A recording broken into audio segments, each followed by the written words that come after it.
everyone, it's Ashley and today I'm bringing you my October/September book haul. I haven't filmed a book haul in quite some time. I actually think the last book haul I filmed was a summer book haul video. So I have six books to talk to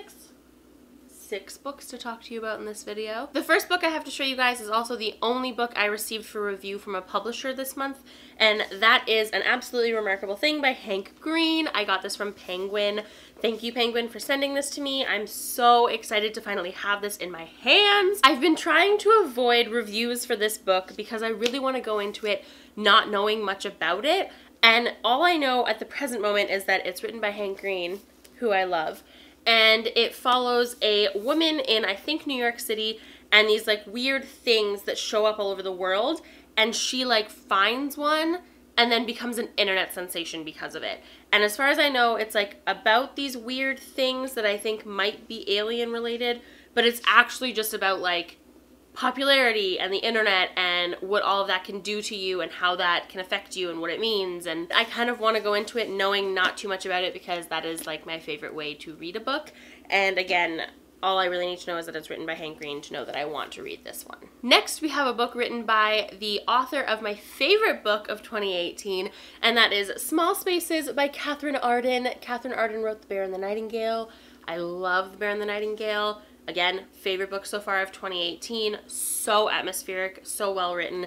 This is a middle grade that is a spooky story. I'm about halfway through it right now and I'm quite enjoying it. It follows a young girl whose mom has recently passed away, and she obtains this book called Small Spaces, and then it turns out that this book kind of mirrors her real life in her real small town, and it involves ghost stories and crazy scarecrows, and it's very much the middle grade spooky that I crave in the month of November. Next, we have one of my most anticipated books of 2018, and that is Vengeful by V.E. Schwab. This one is the sequel to Vicious by V.E. Schwab. Vicious follows two males. They were best friends in college and they discovered a way to make people superpowered. And basically the whole book is about what happens when people develop superpowers, but they're not Clark Kent.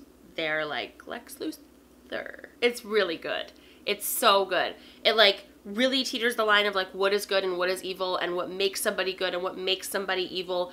And it is so freaking good. It is the epitome of an anti-hero story. I would highly recommend reading it if you haven't, and I am so excited to dive into this one because this one follows a female main character who apparently is totally kick butt, and I'm real excited to pick this one up. Next, I have a book that was super popular last year, but I never bought because I just honestly didn't really think it was my kind of read. But I was at a bookstore recently with Danick, and he was buying some books for his classes. He's an English teacher, for those of you who don't know. So he was buying some books that he needed to read for his English classes, and while he was doing that, I was just kind of wandering the bookstore, and I ended up seeing this book.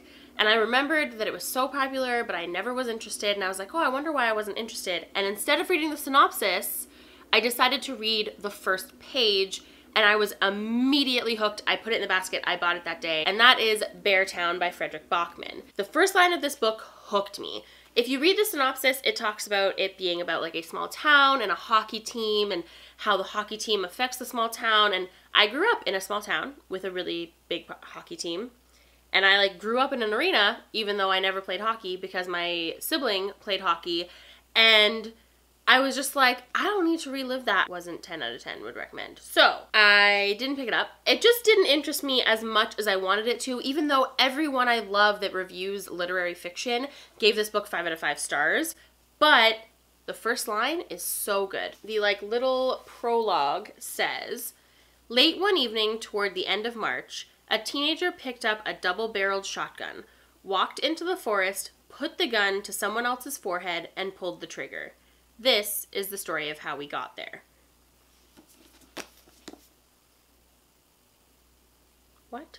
Next, I have the other book I bought when I went to the bookstore and I got Beartown. I got 2 books. This was the other one, and that is Frankenstein by Mary Shelley. I own this in like a really large, really well illustrated edition that would never be able to travel with me anywhere. But this edition was beautiful, as you can see, and it also has these like really gorgeous illustrations in the inside as well.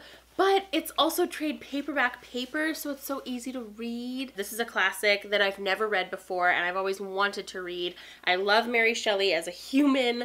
I like admire her even though I've never read anything by her. So I really want to get to this one soon, and the edition was honestly just like too beautiful to pass up. For those of you who don't know, Frankenstein is about, I feel like this is ridiculous. Most people know what Frankenstein is about, but basically it is about a doctor named Dr. Frankenstein who creates a monster, and the whole book is actually about like what it means to be a human and what it means to be a monster and what does humanity mean and how does it work, and it just, I'm very excited to read it. And last but not least, I have To Make Monsters Out of Girls by Amanda Lovelace. This is the same author who wrote The Princess Saves Herself in this one. I loved that poetry compilation when I read it back 2 years ago, 2.5 years ago. Correct me if I'm wrong. I read the first few poems in this and I quite enjoyed them, and it's been a while since I've read a poetry book that I like really liked. So I picked this one up in hopes that I would like it as much as Princess Saves Herself in this one. Okay, so that is my October book haul. Make sure to comment down below and let me know if you want to read any of these. If you have already read them, let me know what you guys got in October. Did you go to the library? Did you pick anything up? Did you buy anything? Did you read anything? I always want to hear from you. And other than that, I will see you guys soon with another video. One where the books are being held better. Thanks for watching. Happy reading. Bye!